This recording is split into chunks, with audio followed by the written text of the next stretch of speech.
Reason, the podcast where me and my guests discuss and debate the cyclical nature of the world through a pop culture lens. I'm Big Papa, your host, and representing the Generation X. Welcome back to Noe, who's been away, but glad to have him back here with us.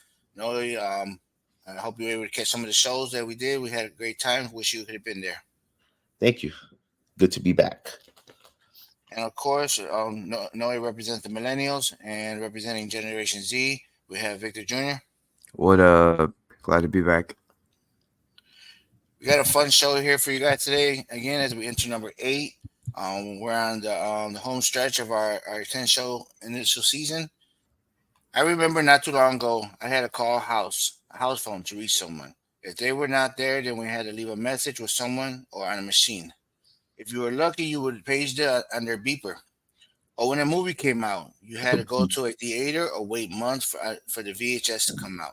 And a computer in the house, I wasn't rich. We were lucky to have Atari. Nintendo came out, and my parents got me and my sister. Well, Santa got it supposedly. We're not gonna go there. That's another show. And we thought we were big shit until it got stolen. In my lifetime, I had seen technology change so dramatically since I was a kid. I'm sure Noah has seen his share.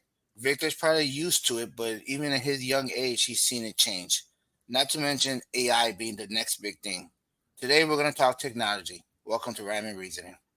Guys, I mean, I kind of mentioned there that that I've seen technology change over the years. I mean, I'm talking about from the 70s, 80s.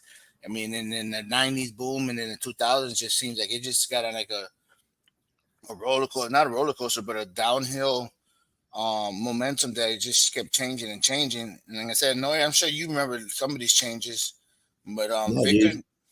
I mean, you got. I'm sorry, go ahead. Yeah, like for me, it was mostly like, well, I saw it through cell phones, right? Because I used to carry the Nokia bricks, and I saw my parents carry the bricks and the giant charger cords and stuff. Cell phones with antennas.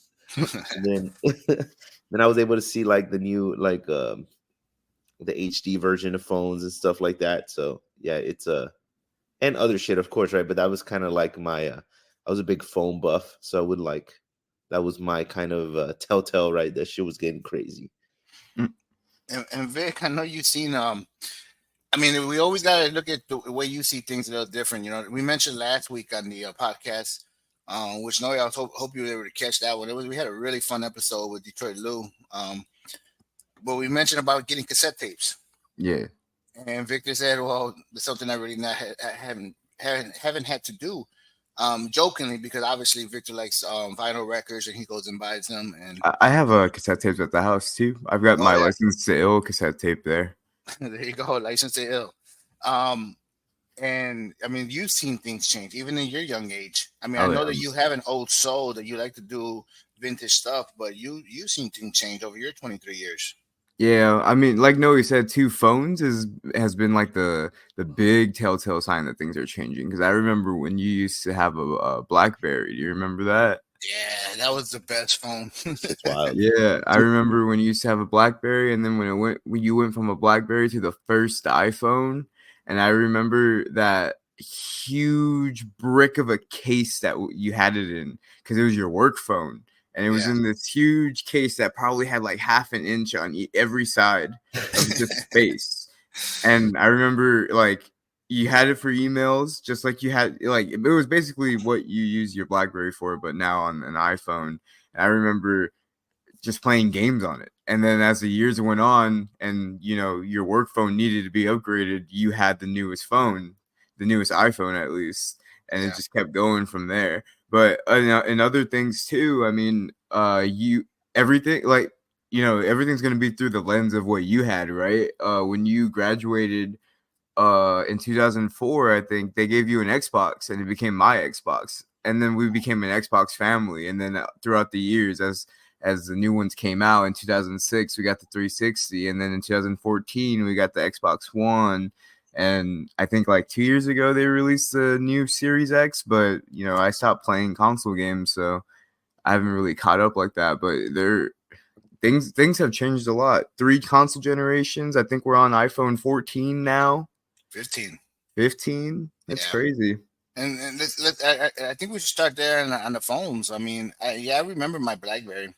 And it was a great phone. I loved it. I had the BlackBerry that was we call it the Blueberry, or some people call it the Crackberry, because it's so addicting to be on it. But I No mean, one did that big. yeah, they did. You didn't watch the movie, okay? Yeah, What movie are you talking about? There's a movie BlackBerry. The creators of BlackBerry. Oh, really? Oh, that's Yeah, cool. it's You know actually a that. really good movie. But that's what they did call it, Noe. And let's go back though. I mean, we're talking about. I mean, cell phones started in the 70s, and that's when they had these big giant phones. You know, Like the And- ones in the car? yeah. Well, no, the ones in the cars came out in the 80s, and they became a little bit more affordable in the 80s. Mhm. Motorola came out with the first cell phone in the 70s. I believe it was 1973. 1973. Motorola did their first phone, handheld, but it was you couldn't afford it. And then in the 80s, it became more affordable. And I'm talking about affordable, like between $400, $500, but it came with a big carrying case. But the phone that everybody remembers, it had to be the one Zach Morris had in Saved by the Bell. Yeah. Yeah. I remember when you showed me that episode when we were watching Saved by the Bell. And that was the one, and that was a brick. You know, no one talking about the brick, but that was a brick he would carry around. I think my first cell phone was probably 1995, and I paid $30 a month for 30 minutes. $30 a month? For 30 minutes, I would call somebody up and be like, "Hey, guess what? Guess where I'm calling you from? But I gotta go because I had to save the other 30 minutes." You know. So what's that? I'm like, they never knew. He just hung up. Yeah, I can never tell them. But that was, I mean, and I believe that was a Motorola as well. I mean, the Nokias, I think started coming out in the 90s Mm-hmm. and in the late 90s. And then, I mean, we went to Nokia, and then from there it went on. But then I got my BlackBerry when I started at a company, and I remember they handed it to me. I thought it was, what's this? Like the emails on this. It had a Centipede game. I mean, what's going on? Do you guys want to know how much that first Motorola Dynatac phone was? How much? It was $3,995 in 1984. With adjusted for inflation, that would be $11,716 in 2023. I want to know what Zach's parents did for a living. What? They weren't around. You know what? His dad was around. Came on one show, I think. He came out in one episode when Jesse was addicted to coffee grounds. Remember? Yeah. But you know another movie I remember with those phones was Wall Street, the original Wall Street. Oh yeah. Yeah, they had those phones as well. But Weekend at Bernie's. Weekend at Bernie's as well. But the one that changed the world was when the iPhone came out. Mm-hmm. The first iPhone was announced in The 2007. first Razor changed the world. The first Razor. Come on. Dude, everybody had that phone. Everybody. Which one was the Razor? I don't remember that one. I'm looking it up right now. The thinnest flip phone ever made. Oh, okay. And like everybody would flaunt it because it came in all these different colors. Oh yeah. It's a Motorola phone. Deanna had one of these. Yeah, and like was it the like purple one I bought her? Yes. Oh, yeah, God. It came in all these neon colors. And then after that, it was the big thing was the Sidekick, the one that you would flip the screen. Yeah. Deanna had a Sidekick too. Was that a Nokia as well? The Sidekick? I think so. I'm I pretty think sure. other brands made Sidekicks too, but the Motorola ones are the popular ones. Yeah. I had a Sidekick and a Razor. And then after that, after the Sidekick is when I remember like full screen face phones, like the G1, the G3, and stuff like that. You could like watch YouTube and other stuff in HD. Not anymore in the state of Texas, no. Well, they have user reviews for the Sidekick. They're rated at a 2.0.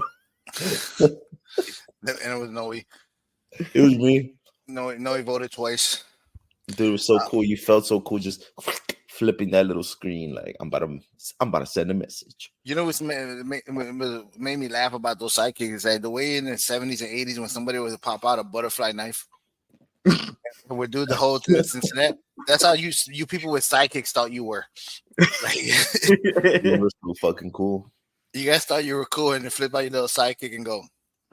And you guys would try to do it with one hand all the time, like. It was the thumb technique. It had a little nub for your thumb. Well, like I was saying, the iPhone was introduced on January 9th. That's the one that changed the world. Okay, not your sidekick. In 2007, it was when he announced the iPhone 1. I didn't get the iPhone 1 actually. I got the iPhone 2. Oh, really? That was my first one, and after that, I've been iPhone since. I mean, they're on iPhone 15 right now. I have the 14. I don't see myself using another phone. It's just what I'm used to. Where we I think after that it became an Apple family. I mean, you guys got your first phone was a Nokia, I believe, Vic, wasn't it? My first phone? Yeah. No, I had a. Oh, it was an iPhone. Yeah, I had an iPhone 5C. Yeah, you had the 5C, the one that was like for kids, supposedly.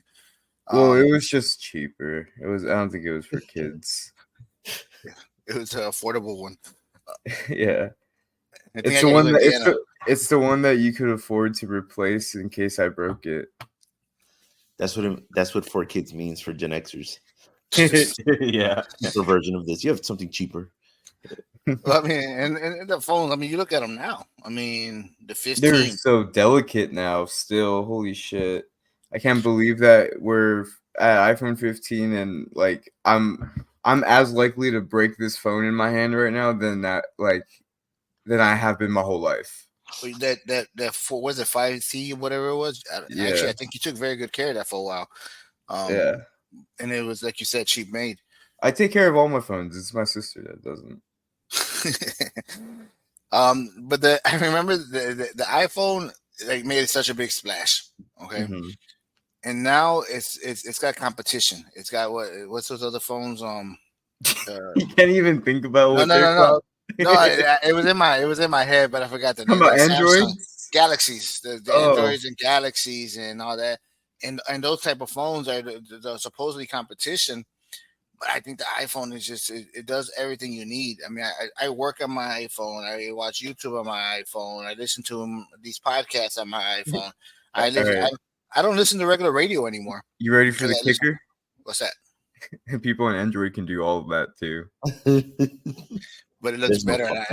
Well, it looks better on iPhone. this is the argument I'll give. I think iPhones are really good for Gen Xers in that the UI and like the user interface is very like not threatening for anyone.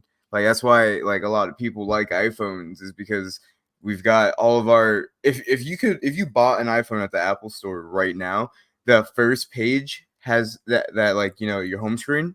Mm-hmm. That first page has every app available that you'll ever need. And it's just there. You never have to download anything else unless you wanted like, you know, messages and shit like Messenger or WhatsApp and stuff like that. It's very user friendly.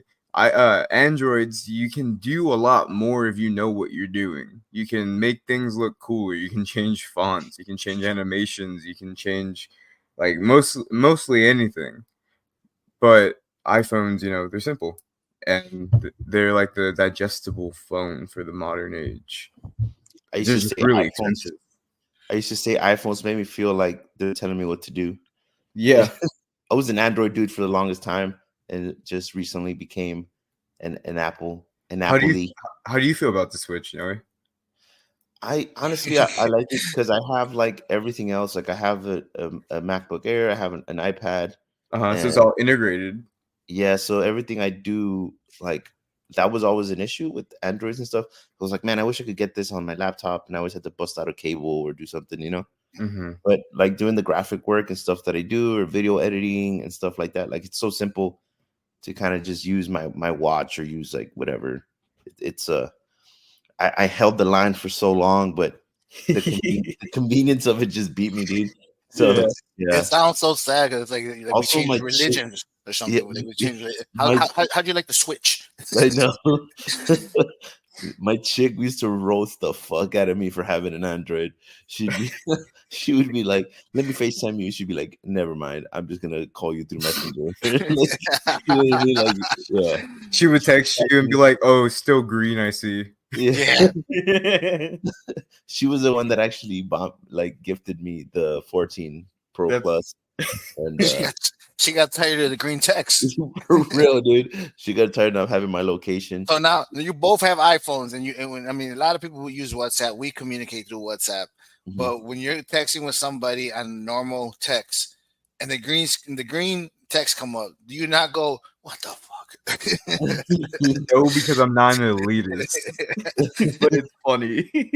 I do, because I'm like, oh man, you can't see if they're texting or they're responding back or not. You're just like, you gotta wait there, like you're sitting there in 1984 waiting for the phone to ring. You don't know if it's gonna call or not. Is that why you don't like it? Because you don't like remembering that time? Yes, it's a nightmare. Is she gonna call back? Is she not gonna call back? I mean, what's going on here?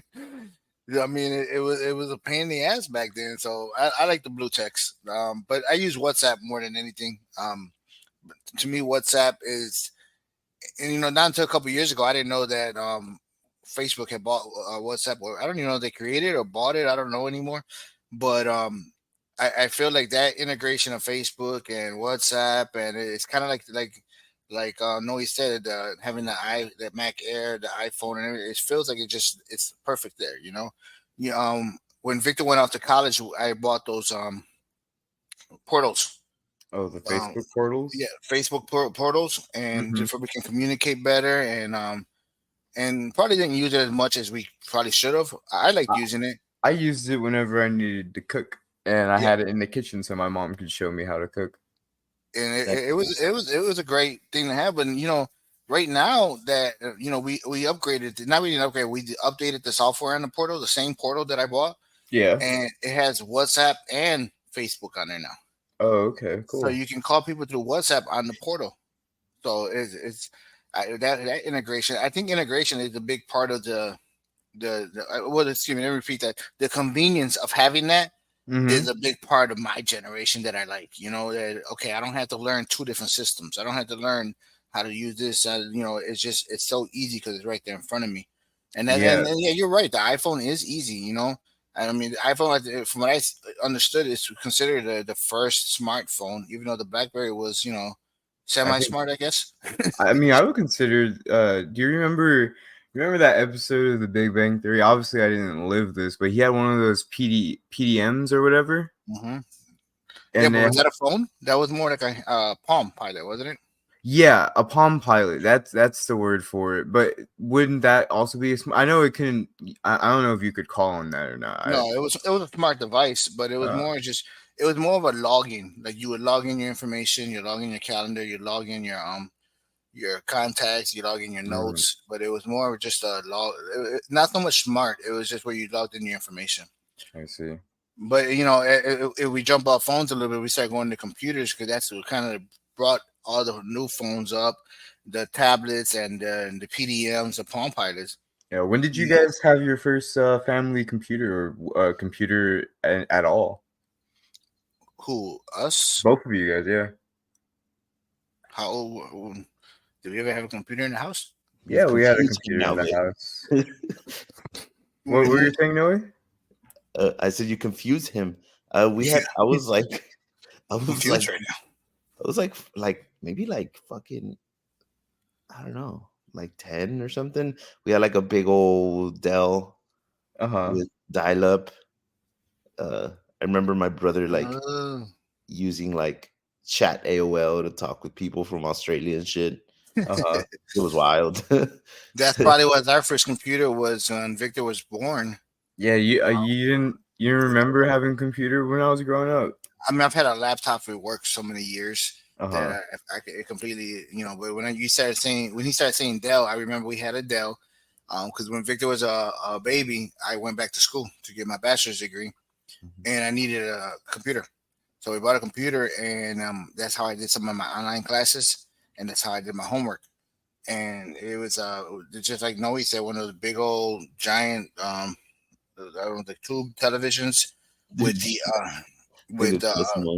we had to connect to the phone, and we're like, yeah, I get off the phone, I gotta get online. And that was my first computer at home, because growing up I didn't have a computer. We didn't have one at our house. Yeah. And I mean, and we didn't have one into our house until I went out to college the second time. Mhm. My first time in college, we didn't have a computer. I didn't have one in my didn't have one in my dorm, and we had to use a computer. We went to the school. They had Yeah. typewriters. Yeah, I did have a typewriter actually. You Dude, I did? have one. Actually, I still have a typewriter. That's super cool. You guys are hipsters. What the hell? Yeah. No, that's not. It's not a history when Oh, I it was your send my generation letters. that used them. Give I them don't to think your myself. generation used typewriters, Dad. Oh yeah, they did. Yeah, they did. Huh. And then I remember in high school we had typing. I didn't have typing class. I never took typing class. That's why I'm a two finger gangster on the keyboard. But there was typewriter class and there was computer class. Uh-huh. See, and that's the thing that I mean, you guys. I mean, Vic, when you were in school, they had computers, right? Yeah, No, we I had don't know about you. whole hour long classes where we Yeah. just did things. Yeah, The see, computer labs. Mm-hmm. see, when I went to school, I remember being in elementary school, and you had to be a special student that got picked to go to computer class, but it was during lunch. Yeah. You would That's go, wild. and it would be like 10 kids in this class, and we only had like 10 computers, and it was a black screen with the green letters. Yeah. And if you were good, like you were a good student, and they let you play a game on it, it was always the same game. It was a trivia game, and then also we also had like the centipede game. I don't know why centipedes like seem to go from every generation to every technology that I comes think it's out. because it's easy to code. Oh, and that's what we had. And it was a computer regular size. It had a big box and then a big tube and everything. Uh-huh. But as I was getting ready for the show, I went back and looked at the first laptop. Mm-hmm. It was created in 1981. It was called the Osborne One. If you guys get a chance on your smart devices, look it up. That thing was not a laptop. It was probably bigger than what a computer is now. Oh shit! Yeah, it weighed It's 25 pounds. It looks like the Windows. I mean, not the Windows 2, the Apple II. Like the way it's set up, but it's portable. I guess I'm looking at it, and the keyboard just flips into it. Yeah. And you just carry it around like a briefcase? Yeah, I see an ad for it. Yeah, it was 25 pounds. That was the first laptop. That's crazy. And and like I was telling Victor, I didn't have a computer at the house. I had that one, but I've been so used to carrying laptops around my whole life. I would carry a Dell, carry Lenovo, carry different laptops. Now I carry around a Surface. Yeah, I've had a Surface probably 10 years now. 10 years, yeah, and I'm on my third Surface right now, and it's so much. It's convenient, I don't even know what you consider a Surface. Is it a tablet or is it a laptop? I have no idea. I think that's the selling point, sir. Yeah. Well, I love it. It's so light. I carry it everywhere. I take it with me. When we travel, I take it with me because it's so easy. I have an iPad as well, but I mean, my Surface does everything that I need. Mm-hmm. And we're talking about a couple, maybe I'm looking right next to there. I got them side by side. We're talking about an inch difference. And the convenience of having my Surface is just, I rather take it with me than my iPad sometimes. Mm-hmm. But that's how laptops has come about. I mean, in the computers, you go everywhere, and you go to school now, and it's like every classroom has computers now. Back in my day, it was one little room. When I went to college, I got to experience the computer labs at the Art Institute that I went to, and it was. Imagine like Noe, like back when we were in high school when they had the computer labs and they had those cheap ass like 5-inch by like 30-inch like PCs that like you could lift with 2 fingers on the desk. This fucking school had, I think, 30 Macs, like iMacs, the big computers, like the ones that Juan used to have at the studio. You remember, Dad? Mm-hmm. 30 of them in one room together, and then a bunch of like screens that you could use for animation, and it was insane. I've never seen shit like that ever again. But yeah, I just wanted to bring that up. Actually. In Diago's in elementary school, and they're all assigned an iPad. Yeah, I bet. And it's not. Dude, that's super cool. Kind of on that topic on what Vic mentioned, right?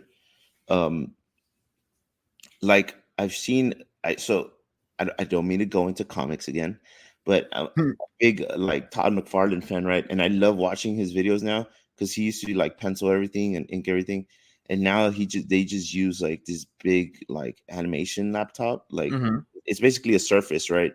But they're able to do like comic, strips in like fucking minutes. It's like the most beautiful thing I've ever seen in my life. When I was getting into animation in my second year of college, I was working on an animated show, and I had a Wacom drawing tablet. And if we want, we can pivot into technology a little bit too here.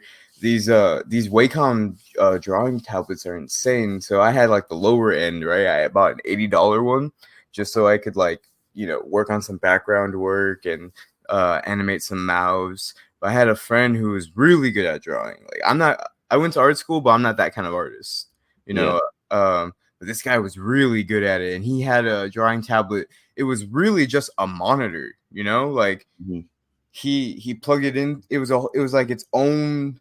It had its own processor. It was like its own like little laptop, but it was really only meant for drawing, And he connected it to his PC, and this dude could fucking whip out entire masterpieces in like an afternoon if he wanted to, and then put it in his backpack and walk away. Yeah, dude, it's super awesome. I was actually looking at a Wacom a while back because I really want one. Just kind of have here because Judah's getting real into art and stuff. Like he has like his iPad and stuff, but I want it for me, right? Like I say, Judah, but I want it for me, like because Canvas is expensive, and like I'd rather just invest in one of those, dude. But they're so awesome, like, dude, it's used for everything, like video games, like people that design video games and everything. Like, yeah, it's pretty crazy. I remember when I first found out what they were, like I was like, what the fuck? Like this is the most incredible thing. I didn't even heard of them. Like, I'm over here buying sketchbooks, and I'm like, fuck, like, this is incredible. Yeah, I mean, if you ask someone like my brother Alec, like he will still love he prefers doing physical media on like on notebooks and stuff like that. And on the topic of the Wacom too, I loved my Wacom. I used that one. I used it for like 3 years, even when I was done animating for the TV show. I stopped using it when I was moving up to San Antonio.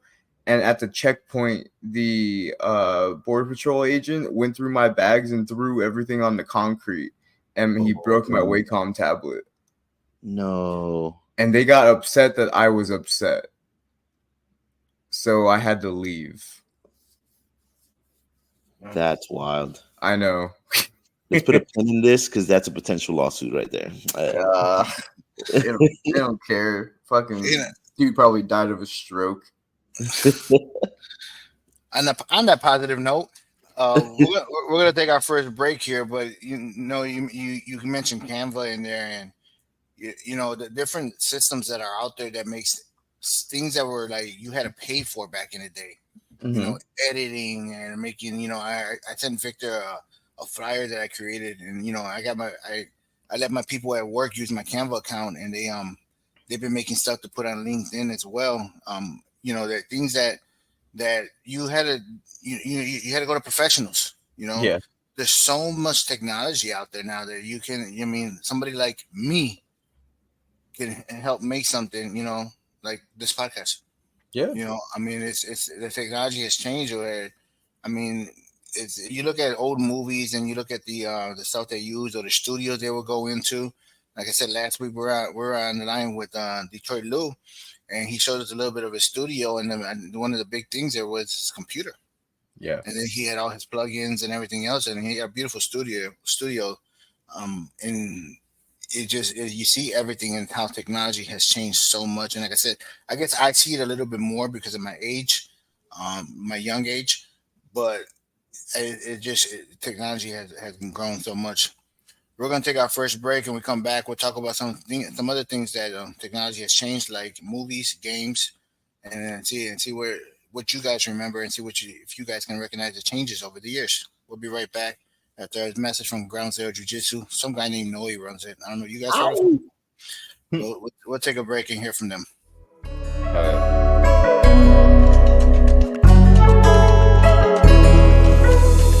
Ground Zero Jiu-Jitsu is located in Ed Couch, Texas. We invite you to check it out. They have amazing gi and no gi programs. They have the biggest square footage space in the RGV.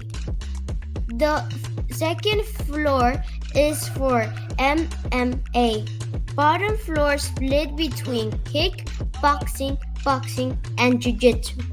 Plus full weights room. They are excited for the grand opening. Find them on Instagram and Facebook. Ground Zero Jiu-Jitsu.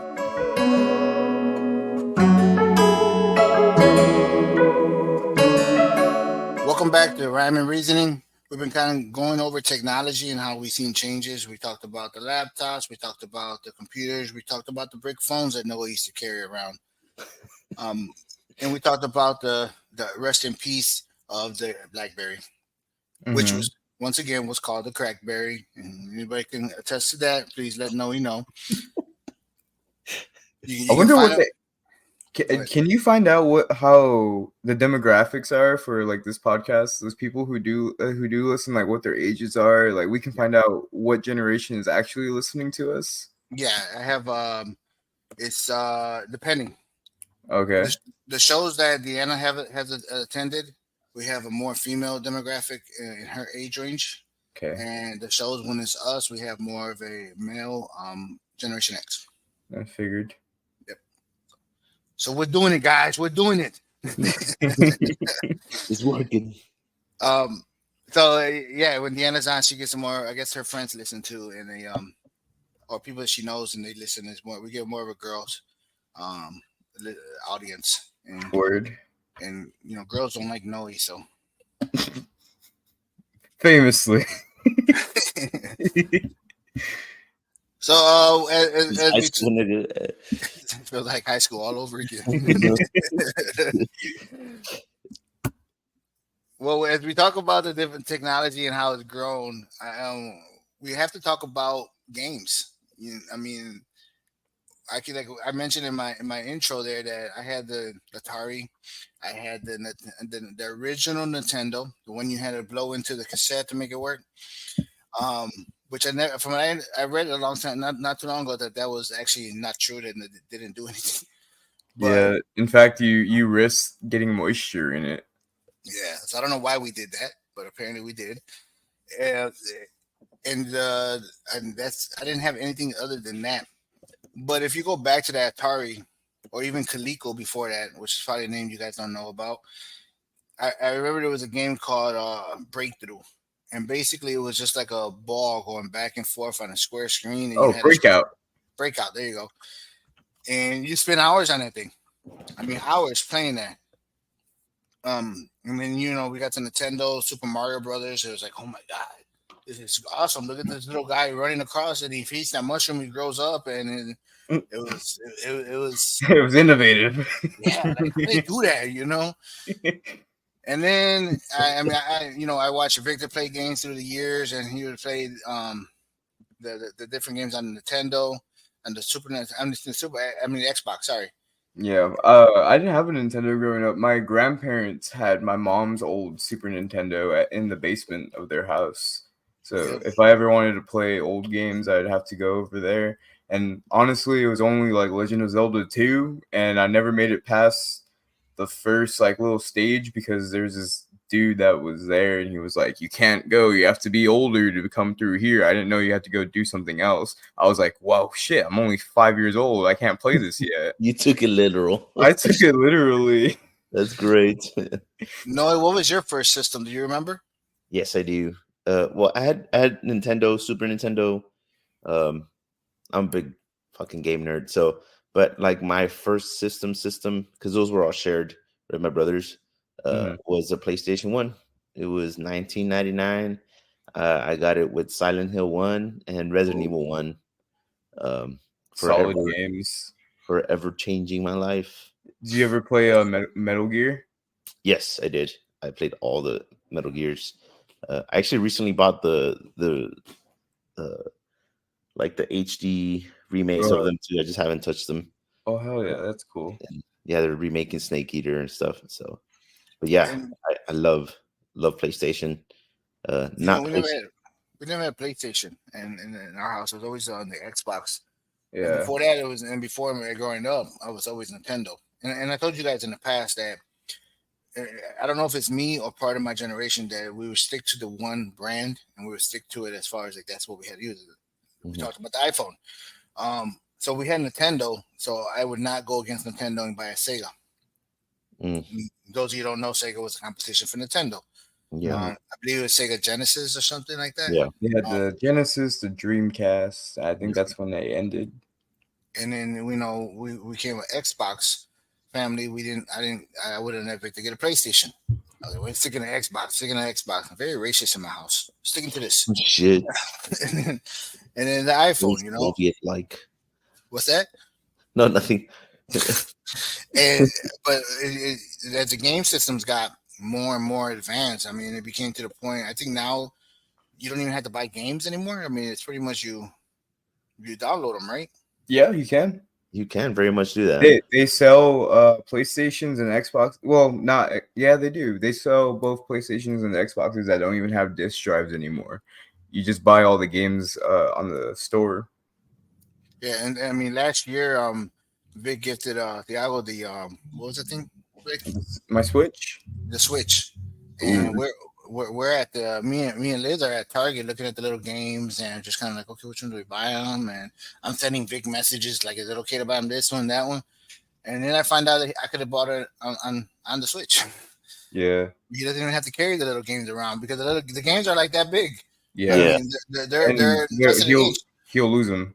Yeah, and he's very protective of his Switch. I mean, he doesn't. I mean, he's like you. He doesn't let people borrow it. He doesn't like just say, hey, you play now. No, he's like, well, I didn't let people borrow the Switch, but I gave away games all the time. Like I couldn't beat the Legend of Zelda game that I got for the Switch.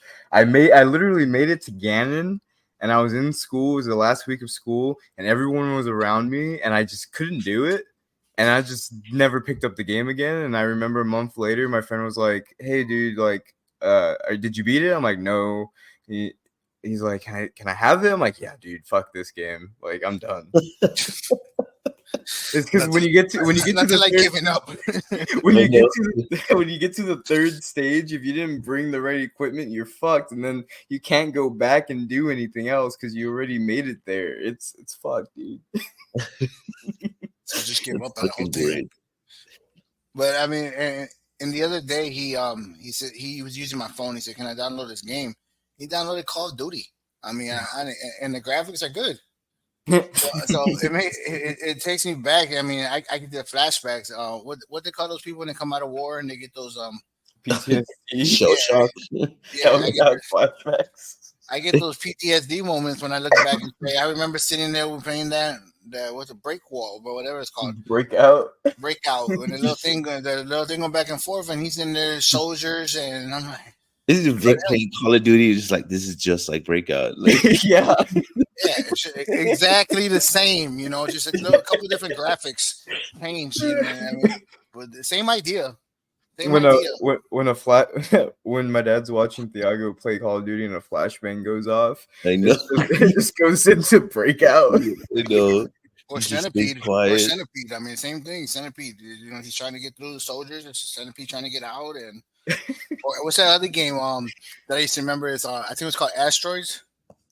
And it was that little spaceship at the bottom that would just go back and forth. Oh, Galaga. Yeah, Galaga. Yeah, little spaceship going back and forth, and you kept hitting a button, and it just like boom, boom, and you try to hit it twice to go fast, and it wouldn't. So you're sitting there just hitting and hitting and hitting. Basically, Ace Combat right there. Do you remember when the Kraken had the Galaga machine in Bronzeville? Yeah, I mean, I've only been there a couple times, but I remember seeing it. No, do you remember that? Yes, I do. I remember I had the high score the night Prince died. Shit. We're a core memory to have. Yeah, because everyone was singing Purple Rain. You were fucking shit up on Galaga. Yeah. Well, I mean, to get back to our topic here, the technology has changed so much, and the games continue to grow. and I feel like the game systems are just gonna. I don't know if they're becoming obsolete, but I feel like they're not. Maybe their sales probably aren't high because people are using computers now. They're using their phones, they're using their tablets. Nah, dude, I would argue that they're still pretty Yeah. bumping. Really? I think just like I'm a big campaign guy. Like I love story driven games. Single player games. Yeah, like even multiplayer games that have a good narrative.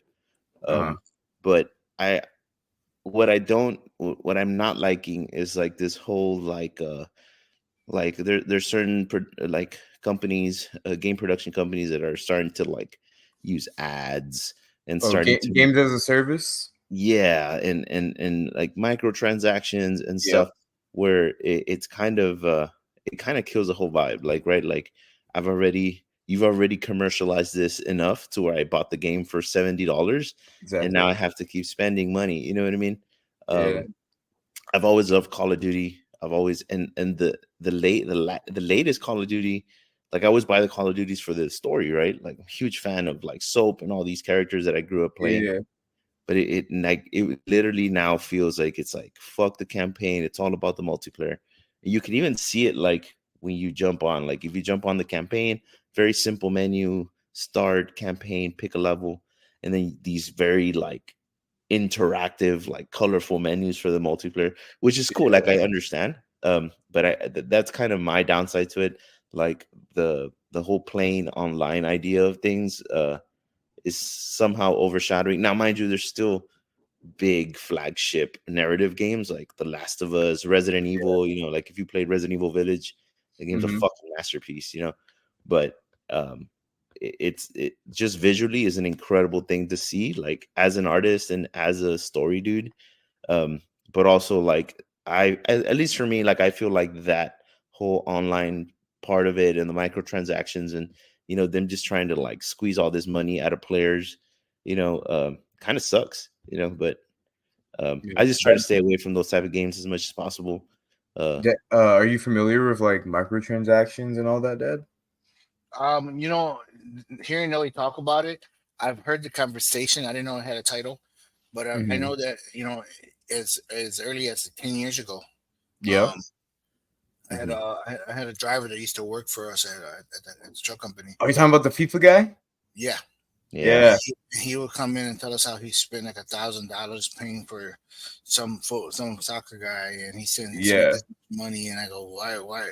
I never understood that. I think, were you with me that day when he told me? Yes, I was. And he was telling me this, and that story has always stuck in my head, and because that's like, why would you do that if you're just playing a game? Yeah, the crazy thing. You know what the crazy thing is about that too? That the next year, that the next year FIFA 16 came out, and none of that mattered. You know what I mean? Yeah. I thought it was crazy that you remembered it, actually. Oh no, I remember it because it's the only time in real life I think I've met someone that has paid thousands of dollars for something like that. Yeah. And see, I've never been a big gamer. So, I mean, I would play the games, and I would sit there with Victor, and I would get annoyed by it. I played Mortal Kombat back in the day, and it was fun, but I would always lose because my fingers are not that fast. And then the Mortal Kombat now is a totally different game. You know what I mean? Yeah, I mean, you played a bit with me and Alec for like holidays and stuff.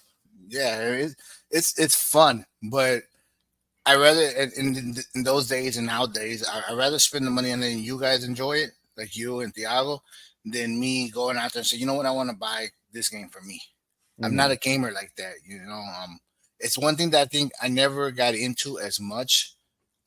As far as spending time with you. I mean, we would go to comic books, we go to movies, we talk about music. Mm-hmm. But gaming was one that I probably didn't do a lot of, and it's nothing wrong with it. I think it's great. It's just something that hasn't caught my attention. The only thing that does is I look at the graphics and I look at how it's changed, and I look how like Noe says the industry has changed now. Mm-hmm. And I look at those things. That stuff interests me. Like, wow, okay. Back when I bought Nintendo for $30 a game, and you bought a cassette and you had to, put it in, and you put it in there, and sometimes it wouldn't go down. You had to put like a piece of cardboard in it to hold it in. That was it. You played the game, you beat it. I'm done. You beat all 10 levels of Mario Brothers. You're done. You know, Yeah. now it's not like that. You know, It's never ending. We have seasons. Yeah. Seasons. Here's a game that's before we jump off the game subject, and I want to get a little to movies before we get to our break. Here's a game that'll make you remember my time and what we had to do. Contra. Oh yeah, I So played Contra, they gave you 3 lives to go. I think it was like 8 levels.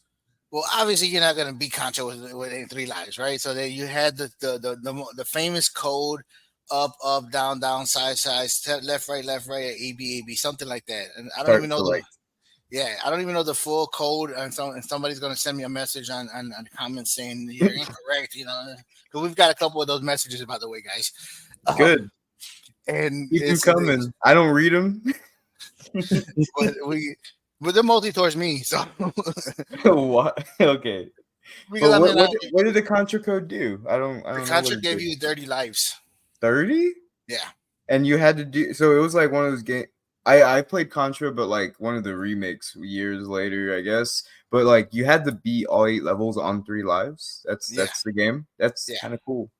Yeah. So we got 30 lives, and you go all the way to the end. So you fight the big machine, and you just spray the machine with the gun, and then it finally explodes. But that was the level of interest that I had me, you know. And now you look at games and see how different. Like you said, you have seasons. You have. You know, you have to purchase a gun. You have to do this. You have to do that. Back then, it was different. You know what a battle pass is, Dad? No. So like, Noe, do you know what a battle pass is? Yes. Yeah. So like for Fortnite, for Call of Duty, there's a game right now that I'm playing called The Finals. They offer a thing called a battle pass, and it's part of the games as a service like formula, where you release a game for free most of the times. Like I think the newest Call of Duty games, they're Warzone, which is like the battle royale, like free for all thing, that is free. Fortnite is free. The Finals is free. But how do these companies make their money back? They offer microtransactions and skins. So in Fortnite, you can buy the Invincible skin or the TMNT skins. You can get Darth Vader as a skin. But there's also battle passes. So every 3 months there's a new season on these games. So like Fortnite will run and you do challenges and you get kills and you go through the battle pass, and then at the end of it you get enough points so that you can hopefully buy the next battle pass or use those points to get skins in the store. And that's like that's what the games as a service model is like. And that's why when Noe was saying earlier, it gets annoying sometimes because that's what most gamers like to play. If you look at like where most people are on their weekend nights, they are in Call of Duty lobbies or Fortnite lobbies or the Finals lobbies, and they're not unlocking anything. They're buying stuff so that they can show off while they're just killing people like in Fortnite, What's the fun of that? You don't get to go up, down, side to side. Well, you do. You get to do cool shit. It's speaking of up, down, side to side, up, down. I don't know if you guys have heard of it, but there's a really cool game that came out, and it wouldn't be working the way it is without the technology we have. It's a game called Helldivers. Oh yeah, dude, I've been on that game for like the past 2 months. And it's like built this super cool community of people. Yep. Where basically, I don't know. Have you ever seen Starship Troopers, Vic? Yeah. Yeah. So it's like highly influenced from Starship Troopers. Like it's like we all fight for democracy and we have to kill the bugs and the robots. You're not a citizen unless you serve. Yeah, dude. Like it's basically like this universe where ultra totalitarian future where we're fighting monsters, aliens, and we're justifying it by I don't know. It's super like over the top and stuff, but the gameplay is super cool. But like more than that, like the reason I like it is because it's built this badass community. Like where like most games have been like 1 versus 1 or like everybody's trying to kill each other.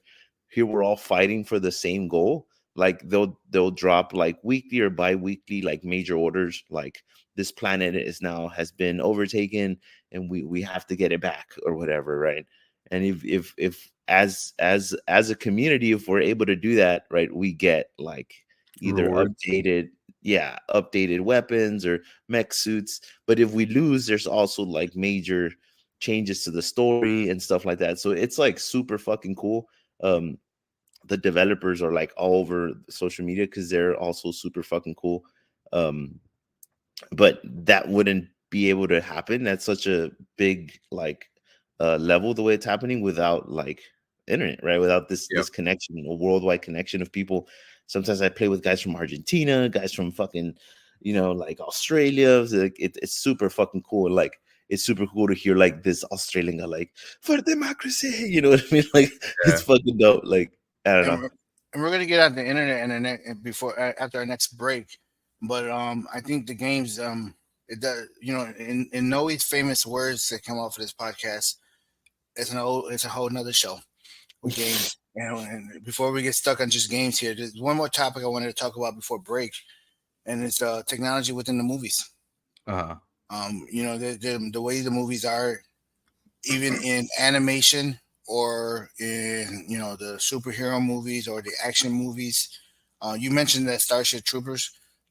That movie, it's more of like a pop culture phenomenon, isn't it? I mean, it wasn't that big at the theaters, but it's like more like a pop culture thing. You mean like a cult classic? Yeah, and it's kind of like the Big Lebowski, and my time was the Big Lebowski. But the way movies have changed so much over the years, and if we just talk about animation, I mean, I've watched the cartoon from the 80s not too long ago, and then we see the new ones, and it's just kind of like the new ones are almost they're trying to be like real. I don't know what the animation is called, but they look like they're almost like 3D. I mean, it's like characters, and they've changed so much over the years. And then you look at Superman from the 70s compared to the Man of Steel, or even Batman compared to the new Batman. The technology and the way even the I don't know what the word is, Victor. The camera records them, like the visual part of it. Yeah, it's changed so much that it's so much clearer now. The noises that I was watching a movie the other day from back in the 70s, the 80s again, and you heard like the click of their foot as they walked, but you could hear that it was fake. It wasn't really with their footsteps, like it was a guy in the room going like this, Like the ADR was you could tell it was ADR. Yeah, and nowadays, you see it totally different in the movies and how it's changed. I mean, do you guys a big one that like I would say kind of like was a big staple? I mean, there's a lot of movies with great CGI and stuff, but like Transformers and stuff like that. But Avatar, like that fucking movie. Oh yeah, 2009, James Cameron. Dude, that movie was incredible. Like not just the direction, the writing, and most movies have one or the other, right? Like it's either really good graphics, the story's kind of weird, or like whatever. But I feel like Avatar kind of was this like full machine of just everything working like in coessence with each other, and like it just was a fucking masterpiece. At least the first one was. The second one was good. Like it still was really over the top, but I feel like the first one was. It was fucking incredible. I remember my mom seeing this being like, "Son de verdad, like are those reals?" Like, no, it's fucking CGI. I feel like I'm the only person in the world that has not seen those movies yet. Dude, they're great. You've seen Avatar. I don't know. You probably haven't been awake long enough for it. Dang. Well, that's one way to make me sound like an old man. Well, no, it's because we used to watch. On Saturdays we used to watch a lot of FX because FX was the movie channel. Remember? Yeah. But we'd have to watch whatever was on to get to what we wanted to watch, which most of the time, I don't know if you guys, but you remember FX, right, Noe? Yes. Most of the time, FX was only playing X-Men 3 Last Stand. Yeah. They played a lot of X-Men movies. You're right about that. That was like their favorite thing. I think, my theory is that X-Men 3 did not do too good, like in the box office. So then they sold the rights to FX and TNT, and they just played that shit nonstop to get their money back. Well, you had to with the ads, but that was my question. When Noe mentioned about Avatar, I was going to come to you guys. Do you remember when you seen a movie and you seen the technology behind it, and you were just like, "Wow"? Now, like I said, I seen this throughout the years. No, he Uh-huh. probably seen it because he's a millennial. But Victor, you're a Z, and you've always had like a level of technology that we didn't have. Yeah, Is there a movie that you can say that you've seen? You like, damn, they killed it with that. That's something I never seen before. I I think mean, it's no, we gonna. talked about Avatar. No, we talked about Avatar, and I don't know if that's his movie he's gonna pick. But I would like to hear your guys's I, yours I as well. I've got two, and they kind of go on different ends of the spectrum. Whereas, like technologically, where I was like, "Holy shit, this is insane," was 2009 Star Trek. That I think that changed how I saw sci-fi forever. And I had never seen any of the old Star Trek movies. I'd always seen episodes of The Next Generation. They're Yeah. always on. But so watching 2009 Star Trek with Chris Pine, Zachary Quinto, that changed everything. J.J. Abrams fucking had a camera with a lens flare and a dream, and he fucking took it and he ran with it.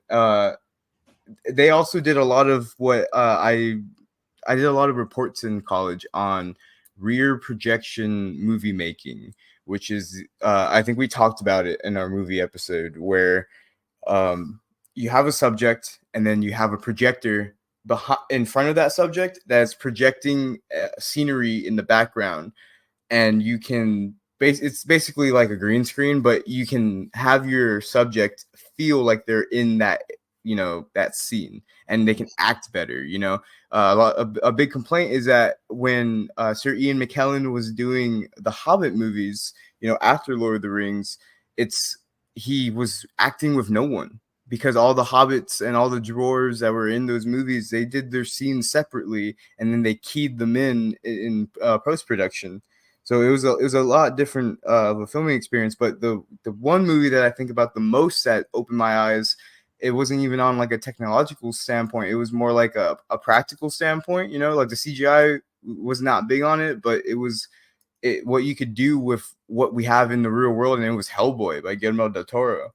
Hellboy changed everything for me, because that movie there's CGI moments, but it's a lot of practicalness, and that's how Guillermo del Toro makes his movies. He likes practical effects. I've never seen Labyrinth, but people love Labyrinth. I don't know. Have you ever seen it, Dad? Yeah, it's another one of those. What was the name? Cult Cult classics. classics. Yeah. Yeah, and Hellboy and Which Star Hellboy is Trek. that though? What do you mean? The first one. Okay, I know there's two versions now. So Yeah, but I said Guillermo del Toro. He directed the first one. okay, I didn't know that. That is my favorite one, by the way. Not the new one. Dave Harbour. No, what about you? Is Avatar the one that opened your eyes? No, man. Actually, for me, it would be The Matrix. Ooh. The Matrix did like a bunch of stuff that had never been done before. Not just like with CGI or like graphic wise, but like with the cinematography. Like they had like the snatch zoom stuff, the 360-degree spin stuff. Mm-hmm. Like they did a bunch of stuff they had never like been done before. Mhm. I remember watching that movie for the first time and just being like, "What the fuck?" Like that 360. like, yeah, it was it's super cool. I used to be like a really big DVD guy. Like I would buy DVDs and watch all the special features. You know what I mean? Oh yeah. So like, yeah, dude, that and the rest of them, right, too, and the following sequels to them, like really kind of set a bar. Even in like their intro music and everything, like those movies are masterpieces. But that for sure had to be like the one movie that kind of caused a shift. You know what I mean? Like Literally, culturally, visually, yeah, technologically. Like that movie fucking was incredible. Vic, Like, were you gonna say something about the 360? That 360 shot where Neo's dodging the bullet on the roof with that actually comes from a Motorola commercial. Oh no shit. Yeah, that Full original circle. that original 360 like the camera technique was from like a Motorola commercial. And then not even a year later, they do it in a Scary Movie. Yeah. Yeah. They do it really well too. Yeah, they do. They I'd seen it even on a commercial. They did it with a cow one time. So I mean, it became like the like something that you see everywhere. we're gonna take our second break, guys, and then when we come back, we're gonna talk about how the world is now and how you see it for the future coming up with all the technology changes. And is it scary, or are you gonna accept it? And just before we go to break, my movie is so basic that I didn't want to even mention it. Shrek. Nah. No, well, no, maybe not. I didn't.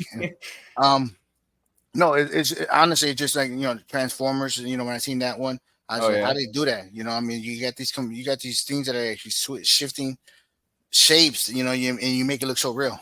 Yeah, so many moving parts. Transformers definitely up there. But the one that I remember seeing and going, wow, they made that shit look like it was really happening. And like I said, it's very basic. Was Titanic.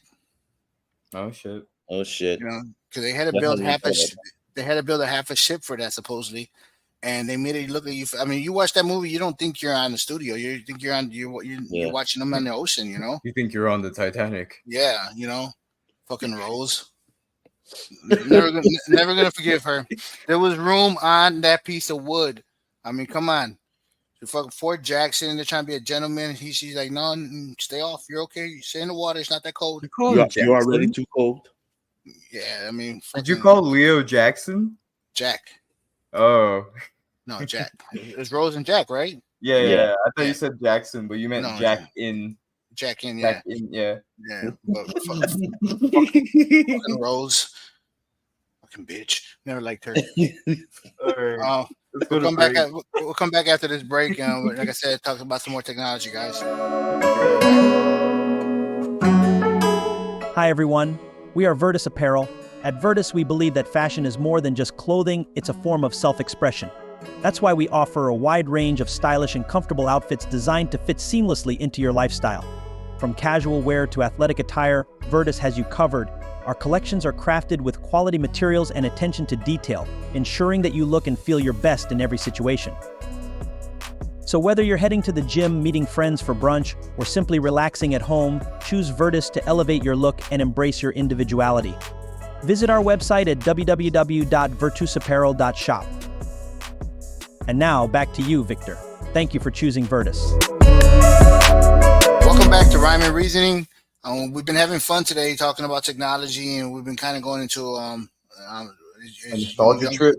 Yeah, and nostalgia trip, but also can go into like these little rabbit holes of, we talked about movies, we fall into that. We talked about games, we fall into that. We talk about phones. I mean, there's just so much on technology that has you either having the word PTSD or loving it. And that's the next subject I want to talk about. Is we got so much stuff coming up in this world, and there's things that people love that people hate. And I'm probably going to tell you that I'm a Gen Xer that's embracing a lot of this technology. I'm liking it. It scares me at first, but it's not because it scares me what it can do. It scares me because I don't know how to use it. So I have to practice, and I'm not big on instructionals. I've never been. You buy back in my day, you buy a VCR and it's just like, okay, you hit play, that's it. I never read the manual, never. And then you were confused when your fucking tape was fucked up. Yeah. Well, no, we had to rewind it. That looked like a Ferrari. You put the thing in and yes. And I had a Mustang. Yeah, I had a Camaro actually. Ours was a Camaro. But I'm not big in instructional. But once I start messing with something, I start learning. Even editing this podcast, I'm learning how to do things I never thought I would do. And I remember when we started this, I talked to Noah, and Noah was like, I can do it for you, no problem. And I'm like, no, you're too busy. You're starting to school. Don't worry about it. I'll figure it out. And Victor kept, and I could have easily said, Victor, help me, right? But Victor kept saying, just try it, Dad. Just try it. Just try it. I think it's a good idea for you to learn it. And I was like, I don't know if I can do it. If I could do it at 14, you can do it at your age. So I started doing it, and I mean, it's actually kind of fun to do it, and I'm learning every single week how to do something. And technology I'm starting to embrace it more as far as the editing and going on here. But let's talk a little bit about what technology is now and what's coming up. Does it scare people? Does it not scare people? Do you see people liking everything that's coming on? I mentioned AI earlier today.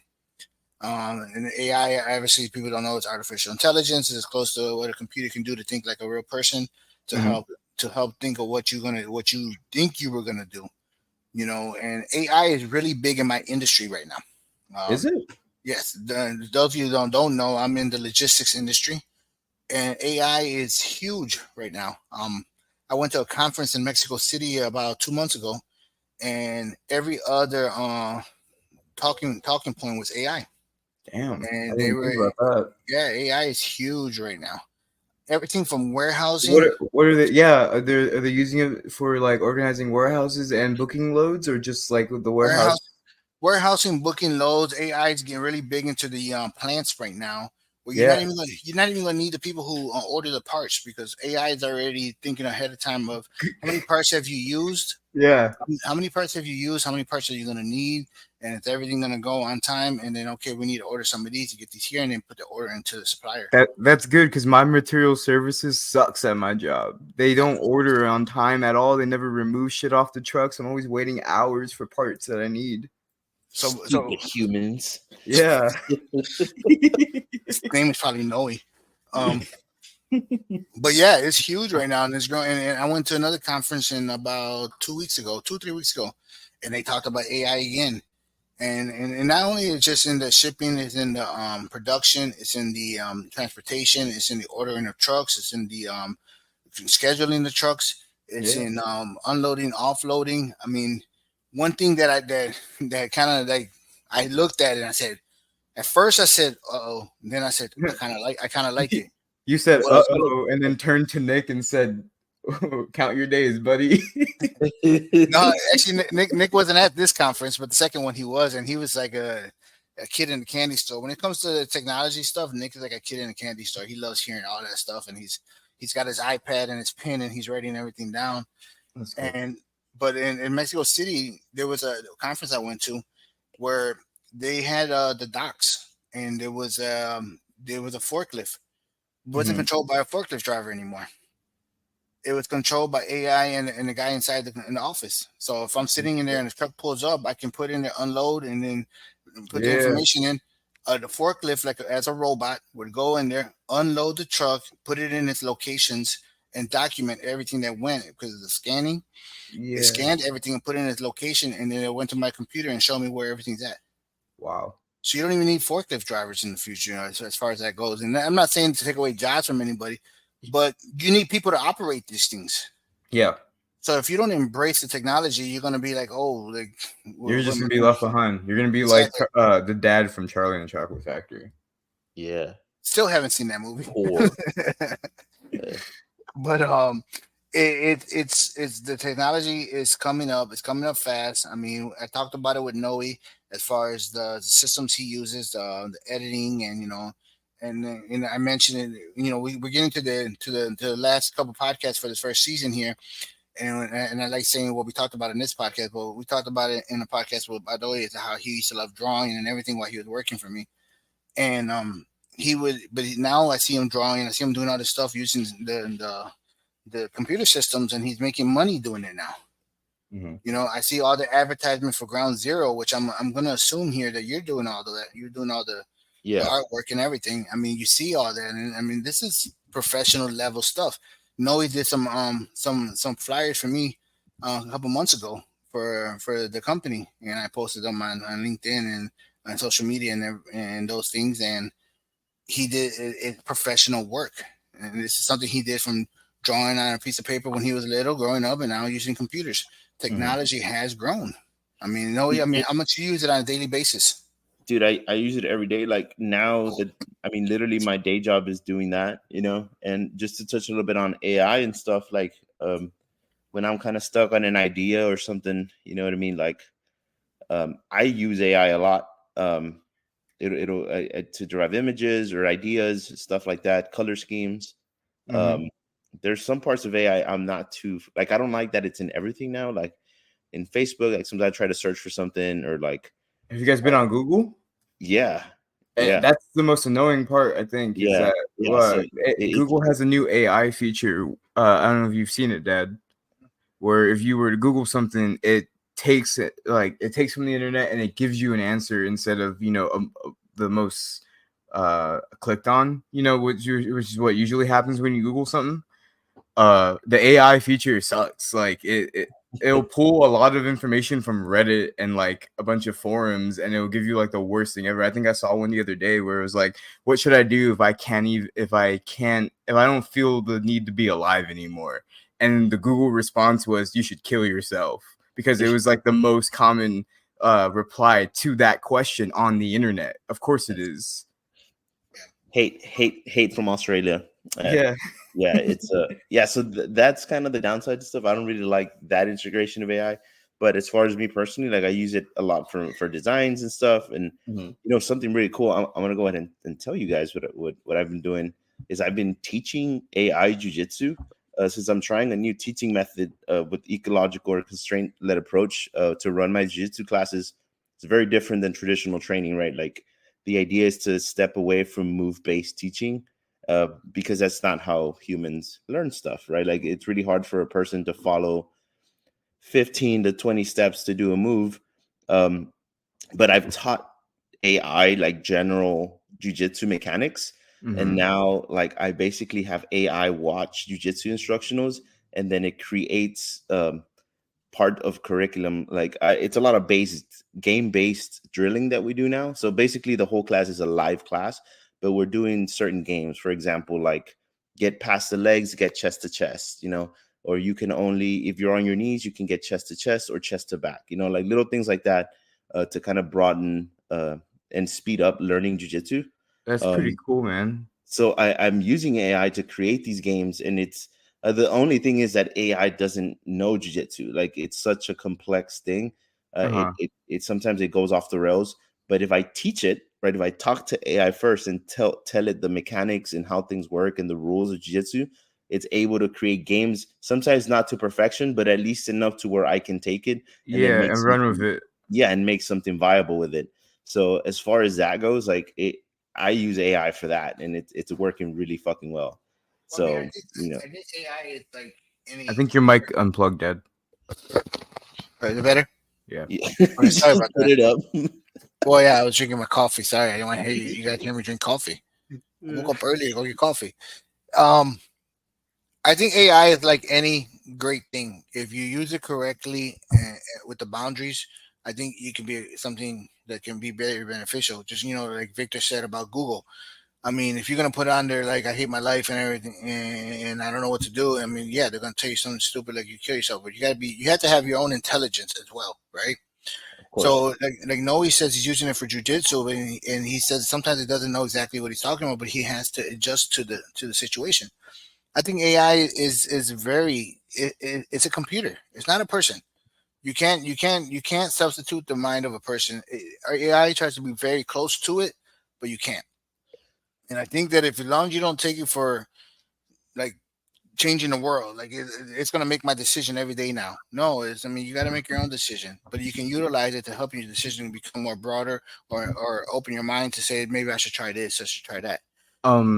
In my career field, not making parts for Honda, but what I originally went to school for, filmmaking, it was actually a big topic of discussion over the past 2 years, whether or not the utilization of AI was going to be beneficial to people or not, because about a year ago, the writer's strikes happened, and they happened because a lot of studios were threatening to lower people's salaries because they discovered that they can basically write a whole TV show with AI. Because believe it or not, like 90% of the TV shows that you see like on NBC or those first 10 channels on every package, those are so digestible that a computer can write them. A computer can write probably an episode of Equalizer today. Not the earlier seasons that were really good, but an AI could write an episode of Equalizer today and you would not be able to tell. And so it became a more of like an ethical like question, like in the 70s going into the 2000s, you saw a lot of factories start losing people because they realized they can automate their jobs. At my factory, there was probably 5 people who worked the process I worked before, but now it's just me because we've automated it. So as we go into the future, it's like you either use it as you use this kind of technology as a tool, or you get left behind. I know how to program the robots that do the job that 5 people used to do. Those 5 people never learned how to do that. They didn't want to. They like their physical job better. In that career, in this job, that is beneficial. Like to learn something like that. Maybe AI would do a lot. Would do a lot for my job. But in like the film industry, it takes a lot from people because it's a creative job. You know, storytelling is something that people have been doing since the beginning of time. Since we realized we could mush up flowers and put them on the wall as paint. You know, especially for artists too in the comic book industry, AI is fucking crazy to see because you'll go to the comic book store and you'll pick up a variant issue and all of a sudden someone has 6 fingers on the cover and you're like, ah, shit, this guy got paid thousands of dollars and he just fucking used AI to get this variant cover out pushed from Marvel, and it ruins it a lot for people because 6 fingers. Yeah, so like you can in early AI image like processing, you could tell that it was AI because they produce extra fingers or like extra toes, or the eyelashes were more prominent, stuff like that. And even in animation, right now I'm just listing like a bunch of things in my field that would like, you know, it's a very divisive topic, AI. I think like how Noe described it with jiu-jitsu, it's really best used as a tool. If you don't know what to draw, it's like, well, let's see, Superman fighting a fucking villain. How do I make this look cool and dynamic? Then you see that image and then you work with it and you draw your own thing. You know, when I see AI, you know what I always think of? Skynet? No, you're gonna I laugh. do. You're gonna think hard. You're gonna laugh harder when I tell you. What? Jarvis. Oh, from Iron Man? Yeah, that's what I think about when I think about AI. I feel like there's a guy there sitting there with a British accent. You know, I feel like that. I feel like this is a litmus test to see who's an optimist and a pessimist. And me and Noe are pessimists right now. Yeah. When I think of AI, I think of Skynet. I think of the day that it turns on and realizes that we're not shit. Yeah. I don't know what Skynet is, so I can't From agree with Terminator. Terminator. Oh, That's literally the storyline. Not a big Switch it AI. on, and Not it big starts Terminator. nuclear war. Well, I'm glad you guys mentioned Terminator because I'm not a big Terminator, but another thing that's going on besides AI is the way everything is viewed in the world now. So, you know, you mentioned the show Equalizer. I don't know if it's the same one I talk about, but the one with Queen Latifah. Yeah, that's the one I was talking about. And you got the guy who's with the computer, and he's always like, you know, can you check the camera here? Oh, you're talking about like the Cisco and the Flash, the guy in the chair in all these shows. The guy in the chair, and he can view in the show, of course, but I think it's in real life. But there's a camera pretty much in every corner recording everything that's going on in the world nowadays, and it makes it so in the way I think about it, and this is a good thing or a bad thing, whichever way you think my mind is.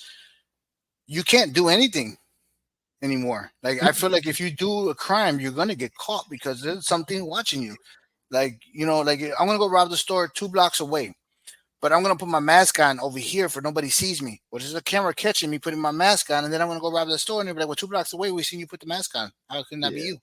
So I feel like all those the way the world is watching you, and the way the camera, you know, they say the cameras are the phones are watching you. You know. Yeah. They're catching you doing things, which I never knew if that was true or not. If you say belts out loud right now, I guarantee in an hour on your Instagram, you will see an ad for belts. I've had that happen to me. I've had that happen to me several times. We're sitting and having a conversation. No, that's gonna pop up on your phone no matter what. It's gonna pop up regardless. There's all these grinder ads. You got to remember, you do a sport where you're rolling around with a guy, and you know it's gonna pop up. Yes, sir, you're a brown belt in that sport. What are you talking about? I wonder if AI's ever thought like, just like, you know, me teaching it jiu-jitsu is just like, this guy's gay.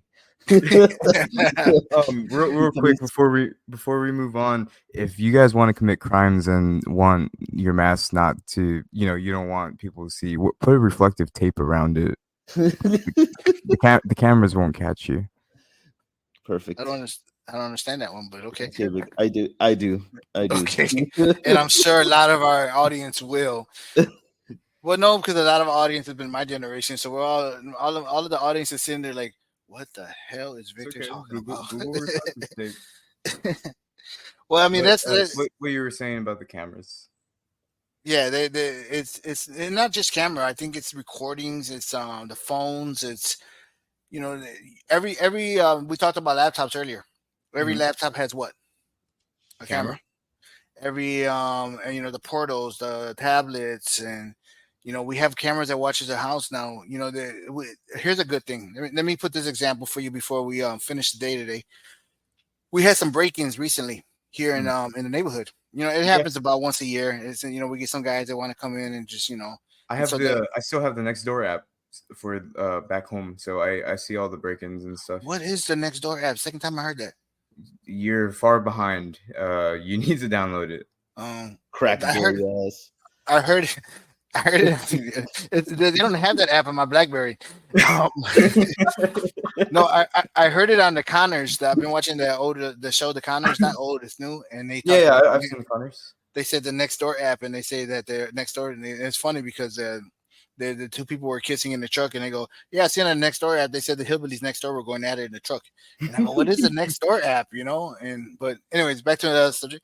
But we have the group on Facebook that after 10 years I joined.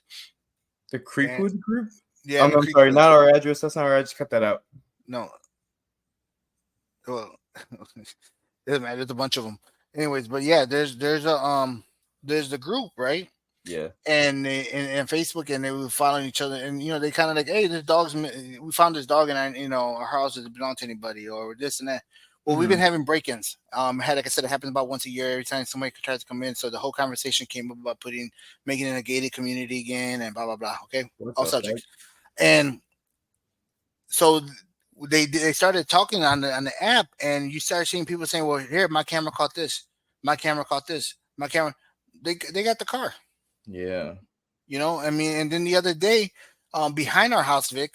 You know how we live on a corner, so so behind our house where the gate's at, there's houses across the street from our gate. Yeah. And so somebody got out. Somebody stole the truck the day before, and the next day or 2 days later, a car pulls up, and some guys put their hoods on, and they start walking towards the garage, and they had the button to the garage door opener.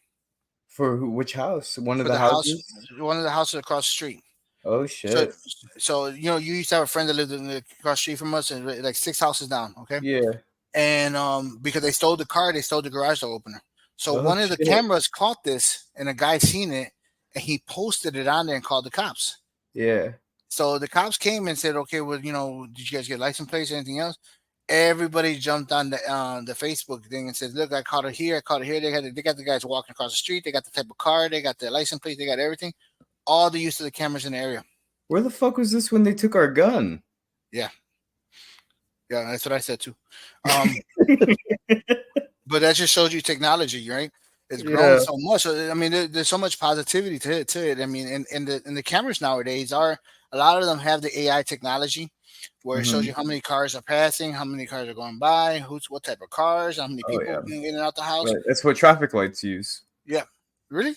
Yeah, I didn't know that.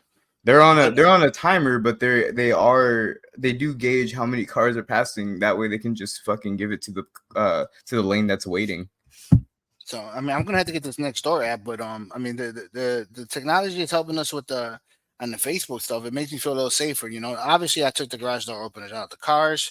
We don't carry them in the cars no more. We lock the doors every night, just to make sure everything's okay. I kind of wanted them to steal my truck, but they haven't yet. But there's another technology. They steal the truck, they're gonna find it. It's impossible not to locate the vehicle anymore. Yeah, they have the tracing devices, and I mean, technology is just grown so much. And before we call it a show, any last thoughts on you guys on technology? I kind of went in my own rant there, so no. Let's see. I think something that I'm looking at right now is that as far as like computer parts go, when I was 14, I was able to build this computer that I'm using to record this podcast for probably less than $800. And if I wanted to do something that could basically do what that did for me in 2016, I would have to spend 3,000. So I think technology going forward is kind of like, it feels bad. Like, and it feels like it's only going to get more expensive, but maybe that's just how inflation is going to work. I don't know. I've only been alive 23 years, and the inflation I've witnessed in my lifetime has been ridiculous. So maybe it's just going to get worse from here on out. Yeah. I'm sorry. Yeah, that's it. It is. I mean, it's gonna get. I mean, we talk about inflation. I mean, another show as well. I Yeah. remember paying 40 cents for a soda. Yeah. Back in Detroit, I would go buy a pop at the store, and it was buy a Faygo for 35 cents or 45 cents. Or if I want to buy a Coke, maybe 60 cents. I mean, you buy a Coke now. I mean, unfortunately they don't have Faygo in Texas, but you buy a Coke and you're gonna spend $3. Yeah, something like that. Just look at it like that. A bag of chips. They don't even have the 25-cent chips anymore. I think they're 75 cents now. They're probably a little bit more dead. Two for $1. Yeah, so, I mean, they you know, it's a little off topic, but I think Ohio is an anti-juggalo state. We don't got Faygo anywhere. Yeah, well, Faygo is big in Detroit, and you can find them sometimes at different stores like Family Dollar. Mm-hmm. Yeah, they have them at the Family Dollar here, but not at the Speedways or the Sheets, anything like that. Sunoco's. Yeah, Faygo's not as big pop in Ohio. Big juggalo. That made me laugh. Noe, any last thoughts on technology before we call it a day? Yeah, man. I actually want to share this little quote by Mark Kennedy, who's like this author. I was kind of doing some research before when I found out the topic. The quote is, "All the biggest technological inventions created by man, the airplane, the automobile, the computer, says little about his intelligence, but speaks volumes about his laziness." Right? I just really like this whole AI thing. I think it's gonna blow up. Like, I have friends who are like literally professors in AI, and they're creating systems for healthcare and for hospitals and all sorts of stuff. But there's definitely the side of it where people are like Vic said, using it for shortcuts. To shortcuts, and I think that is not cool, right? Because there's certain things like art and certain things that require the cunningness and the intelligence of a human in order for it to work, right? So I think just like anything else, right, there's going to be people that take advantage of it and make a profit off it and just kind of further their laziness or their lack of creativity or their lack of work ethic. But there's always going to be signs about it, whether it's six fingers or a lack of quality. You know what I mean? Whether there's always going to be signs, of that, whether it's like six fingers or like a lack of quality or something like that. It's I'm excited for, I've always been excited for technology, but for me, the big kind of red zone is the AI. I'm really curious to where it goes once it's integrated into military and stuff like that. Like it's it's scary. They're already putting fucking 18-year-olds in VR headsets so that they can drone strike people. So I can only imagine what we're gonna do with a 2-year-old AI. Yeah, and just to go on two thoughts there for my end. First of all, you talked about soldiers, Victor. Juan sent me a video of him jumping out of a plane. Oh, for the first time? It was his final jump. Okay. And apparently one of the other soldiers went through his the hole they have in there. Yeah. So you see his parachute going down, and with another parachute connected to his. Yeah. So I guess it was like a dangerous moment, but I asked him, I said, "Were you shooting bricks or what?" He was like, "No, I was just thinking about how to get there." I'll send you the video, but it's crazy. Hell but yeah, he's his title paratrooper. He got it. He's a paratrooper. Nice. Hell yeah. But the technology, sorry, shout out to Juan who listens to our podcast. We love you. Be safe out there. But the thing about technology that scares me, well, let me use the words correctly because I think it's very important how I express this. The part about technology that worries me is that I'm not able to catch up quick enough before it passes me by. I feel like that's a common fear amongst people. Because I'm 48 now. I have a business that will depend a lot on AI in the future. If I go by what these conferences have shown me in the last year that I've been going to, you know, I always try to follow the words your Uncle Noki told me. Mm-hmm. And when I asked your Uncle Noki one time about Jay-Z, Mm-hmm. you know, also shout out to Noki out there in Australia. Friend of the pod. And I asked him, I said, is Jay-Z really that smart? And his response was, he's smart enough to hire the right people in the right spot. Mm-hmm. And that's the way I have to look at it for the future. You know, we joke about Nick. Another shout out, Nick. Nick is somebody that I know is very involved in technology, and I utilize him a lot. And I'm like, Nick, help me with this. Nick, help me with that.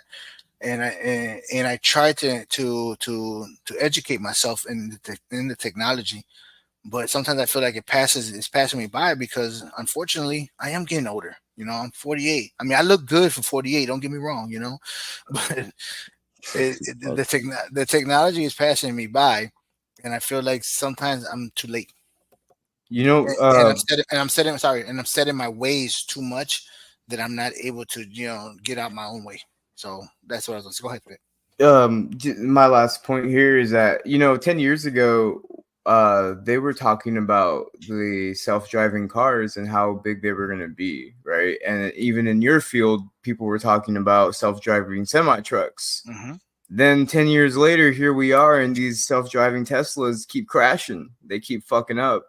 And no one even likes buying them commercially outside of Texas, but that's just because someone is paying a lot of money to, you know, keep that economy alive in Texas. Yeah. You don't see electric vehicles out here in Ohio. You know, it's not something that anyone has. And I think AI might happen like that, where AI just becomes something that your industry ends up not finding out that it's cheaper not to use, or, you know, it's more unreliable than people are. Because, I mean, at the end of the day, you'd rather have a real person in that cabin driving that merchandise across the country than a robot, wouldn't you? Yeah, in my old school ways, yes. You know, but it's we talk about the future. You know, in our hometown of Detroit, our beloved train station. It's the center of automation in the nation.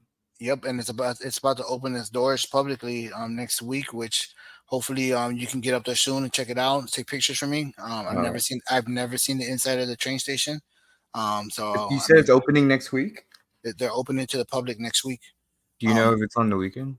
Yes, I think I believe it's on the 6th or the 7th. I had to check it out, and that's a great, personal wise, it's great, you know, to the train station. Mm-hmm. But it is a center of automation for the self-driving vehicles, and they're going to base that area of Corktown there, where the train station is, to that type of manufacturing, and not manufacturing, but the creation of it. Mm-hmm. And it's going to be huge in the next couple of years. You know, I don't think Ford would have purchased and put millions into that train station, into that area, if they didn't feel like this is going to be something big coming up. So, yeah. I mean, we look forward to the future. Well, guys, I think we're going to call it a show. Appreciate your time. And we, you know, like I said, this is show number 8. We got 2 more to go for this season. Those are the people that follow us. We're going to record the 10 shows. We're going to take the summer off. In between the summer, I'm going to have a couple of special shows, maybe some off-topic generation stuff, and just kind of go discussing things. You know, I mean, me and Vic did a show last week about the Drake stuff, which I still haven't published. I'm sorry. I mean, it's one of those that you can keep in the chest for whenever we have a Patreon or something. Yeah, and I mean, I know I want to do a show coming up in the summertime, and just hearing Vic's points on the situation in Palestine. We're gonna do a couple of specialty shows over the summer, and you know, maybe get back Noe to tell us more about what's going on in the jiu-jitsu world and his whole way of looking at AI. So basically, the summer is going to be dedicated to do shows that are not generational speaking. Yeah, just one-offs. Yeah, one-offs. And then we're going to come back season 2, and we're going to kick it back into our generation speaking and going into different topics. I mean, if I just go back and listen to our 8 podcasts, I probably got 15 shows that we said that's in a whole other show. Yeah. So that's exactly what I'm gonna do, and and we're gonna have fun again. And I appreciate everybody that listens to us. I appreciate all the feedback. Appreciate all the love we get. Once again, if you did not catch any of the shows, you can go back and listen to them on Spotify, Google Play, Amazon, and YouTube. Some of our most popular shows: The Inaugural Show, Cranky Old Man, Comic Books, and another show that's picking up on numbers right now was last week's Hip Hop Show with Detroit Lou. Oh, yeah. And that was a whole lot of fun. And maybe we need to get some more guests back for next year, because having a guest on, we had a lot of fun going into different topics and talking about something we love. And not to mention, I mean, I always gotta give him a shout out for the music he made for us and the show he got coming up on July 5th, and I believe it was Ann Arbor, Vic. I think he said. And I don't remember. I'm sorry. yeah, I think it's Ann Arbor. And his new artist, Israel, and but Israel Keys. Israel Keys, and we're gonna call We it a show. lost Noe, you there? Yeah. Okay, Noe, you want to remind everybody where they can find you? You're like breaking up. I'm not sure what. Oh, I think it might be you, Noe, because I hear him fine. I hear both of you fine. Yeah, Oh, it might be me. you want to remind them where they can find you at your social. Yeah, you guys can look me up on Instagram at Ground Zero Jiu-Jitsu, or Facebook under the same name. I'm gonna be putting a lot more stuff and a lot more like content as far as like ecological learning and stuff like that, a constraint-led approach.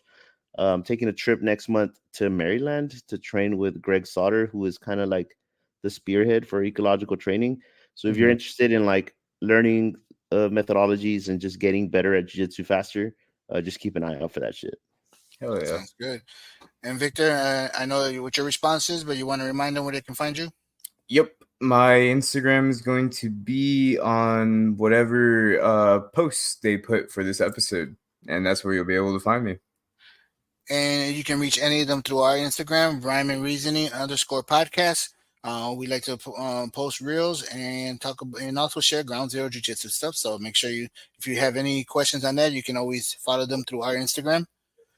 And we're going to call it a day, and I'm going to leave off with Big Papa's words, as always. My favorite part of the show. I don't know why, just mine. Big Papa's words. Technology is seen by two groups: those that fear it and those that embrace it. Technology is a great tool if we take the time to embrace it. But I completely understand the fear. Being the oldest of the team, I think I struggle with it the most. I am blessed to have help and understand the basics and enjoy seeing what is coming next. Technology is not going anywhere, and the thought of just getting by is becoming obsolete. AI is the next big thing, and it can be scary, but also very cool. So many things we can do now that we couldn't do before. A popular movie in 1990 had a pirate radio station and had all this equipment to broadcast just locally. Kind of funny now how Hollywood was showing us what a podcaster was in 1990. It's called Pump Up the Volume, just in case anybody's wondering. But now we can do with less and with a greater reach. Embrace the tech I have, and that's why I podcast with these great gentlemen every week. This is Rhyme and Reasoning. We'll see you next week. See you next week, you filthy animals.